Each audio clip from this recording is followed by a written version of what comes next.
রাষ্ট্রদ্রোহিতার অভিযোগে বাংলাদেশে গ্রেফতার হতে হয়েছে হিন্দু সন্ন্যাসী চিন্ময় দাসকে। এরপর থেকেই ধীরে ধীরে আবারও উত্তাল হয়ে উঠেছে বাংলাদেশের পরিস্থিতি। জানা গিয়েছে, হিন্দুদের উপর অত্যাচার চালানো হচ্ছে নির্বিচারে। সেই জায়গায় দাঁড়িয়ে কোনো রকম পদক্ষেপ গ্রহণ করতে দেখা যাচ্ছে না ইউনূস সরকারকে। গত কয়েকদিনে পরিস্থিতি এমন পর্যায়ে পৌঁছেছে যে এবার ভারতে আসা কয়েক হাজার বাংলাদেশি নাগরিকরা রাতারাতি ফিরছেন নিজেদের দেশে। যে কোনো মুহূর্তে সিল করে দেওয়া হতে পারে ভারত বাংলাদেশ সীমান্ত। এমন আতঙ্ক ছড়াতেই ভিসার মেয়াদ থাকা সত্ত্বেও প্রয়োজনীয় কাজ, চিকিৎসা, এমনকি আত্মীয় পরিজনদের বাড়িতে ঘুরতে আসার পরিকল্পনা মাঝপথে ফেলে রেখে দেশে ফিরতে পেট্রাপোল সীমান্তে ভিড় বাংলাদেশি নাগরিকদের। ফিরে যাচ্ছে। আমরা জানতে পারছি যে আগামী সোমবার থেকে বর্ডার সিলগালা মেরে দেবে, আমরা বেরোতে পারবো না, সেই ভয়তে আমরা বেরোয় যাচ্ছি। আমাদের ভারতে আত্মীয় স্বজন রয়েছে, আমরা তাদের সাথে যোগাযোগ করি, কিন্তু এই যে কথাটা করলো, আমি গতকালকে আসছি, আজকে আমার চলে যাচ্ছি হচ্ছে আত্মীয় স্বজন রেখে। না, ভারতের সাথে বাংলাদেশের একটা বন্ধু সম্পর্ক, আমাদের বন্ধু ভারত।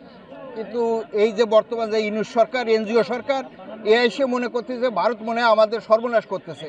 হ্যাঁ, এরা বলে এক করে এক, বলে ইলিশ মাছ দেবো না, সেই ইলিশ মাছ আবার টনকে টন দিচ্ছে।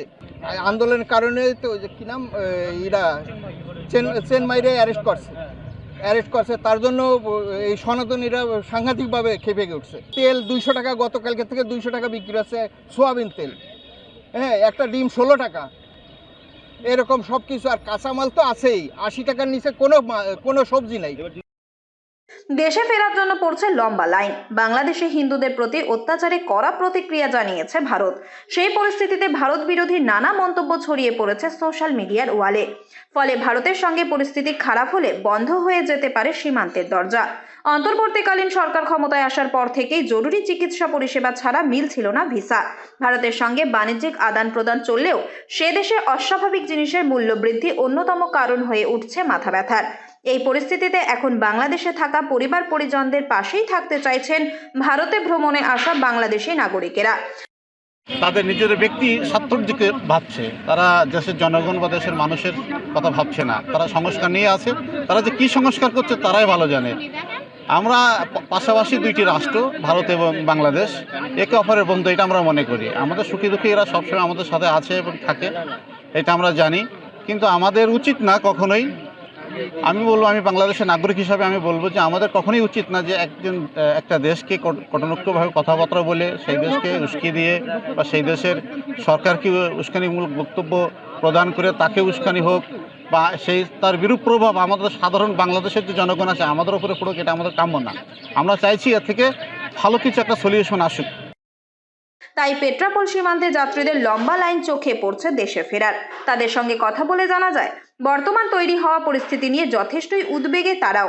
যদিও পণ্য আমদানি রপ্তানির ক্ষেত্রে এখনও তেমন কোনো প্রভাব পড়েনি বলেই জানালেন পেট্রাপোল বন্দরের ক্লিয়ারিং ও ফরওয়ার্ডিং এর সম্পাদক কার্তিক চক্রবর্তী।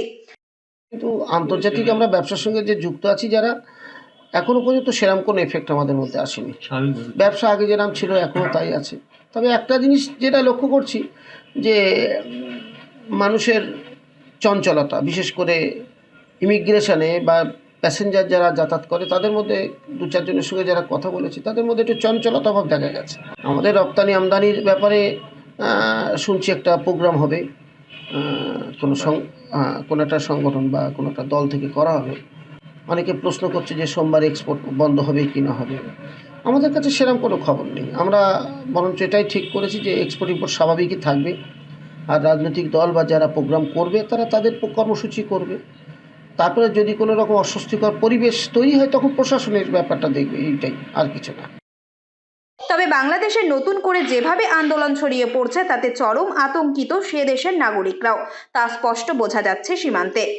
শুনলাম নাকি সোমবার বা রোববার বন্ধ করে দেবে, এই জন্য আমি দ্রুত ফিরে যাচ্ছি আমার দেশের বাড়ি। ভিসা দিচ্ছে না এবং বাংলাদেশে অনেক দুর্নীতি হচ্ছে ভারতের এসব নিয়ে। চিন্ময় প্রভুকে এবং বাংলাদেশের পতাকা নিয়ে অনেক অবমাননা হচ্ছে, এরকম একটা অভিযোগ আমরা শুনতে পেয়েছি, যার কারণে ভরারও অনেক ভিড় আমরা দেখতে পাচ্ছি। এবার দ্রুত করবো যে ভারত বাংলাদেশের সম্পর্কটা আরো ভালো হোক এবং অনেক সমস্যা।